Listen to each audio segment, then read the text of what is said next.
Hey Audrey, how big was this for you guys? Go on the road, get a win. There's a place you guys lost last year, but just go on the road and take care of business. Yeah, I mean, a lot of us walked in here this year, and we're like, man, there's not a great memory right now. But so it was really big for us to win because we lost last year. But it's just road wins are always important because they're always tougher than a home game. So it's always big to win on the road. You guys got a little bit of a spark today from Ashley. You know, how much has she kind of come along throughout this year for y'all? I think a lot. I mean, she brings so much energy to the court. Every time she steps on, our intensity always raises. Her defense is amazing, and she just really gets a lot of us going. So she's really important to this team right now. Bob Ballou, go ahead, please, sir.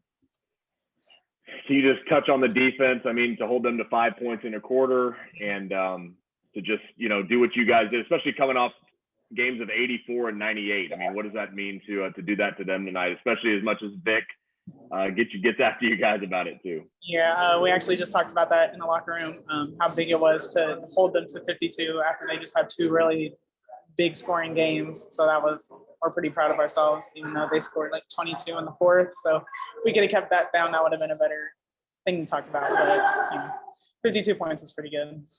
You guys, obviously, I'm sure Vic might have mentioned that in the locker room afterwards, that 22-point fourth quarter. But what does it do for your guys' confidence trying to continue to improve on the defense the way he talks about it so much?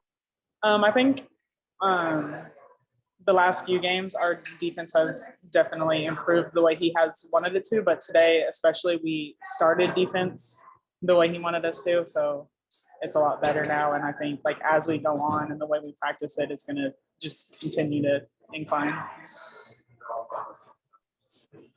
Any other questions for Audrey? Danny Davis, go ahead. I'm sorry, Taylor, go ahead, please, Taylor. Hey, Audrey, you recorded your first double-double tonight, and just how does that mean, or what does that mean for you considering you missed majority of the games this season? I mean, it means a lot, of course, to get a double-double, but I mean, I'm not too big on records and stuff like that. So I'm just glad I got to participate and really help the team win the game. Danny, and last follow-up. Yeah, Audrey, do you guys just feel maybe more confident at this point of the season on the defensive end? I mean, having you back and healthy obviously helps a lot, but overall, especially since that Oklahoma State game, how confident are you feeling on that end of the court? Personally, the West Virginia game, I'm sorry. Personally, I love the defensive end, so I'm always ready there. And I do think that our defense is really improving. I think it really starts in practice, and our mindset in practice on defense is a lot better than it was. And then I think us being able to translate that, especially on road games, because Coach always says defense travels, and it really does. So as long as we bring it to every game, even home games, then I think we'll be all right.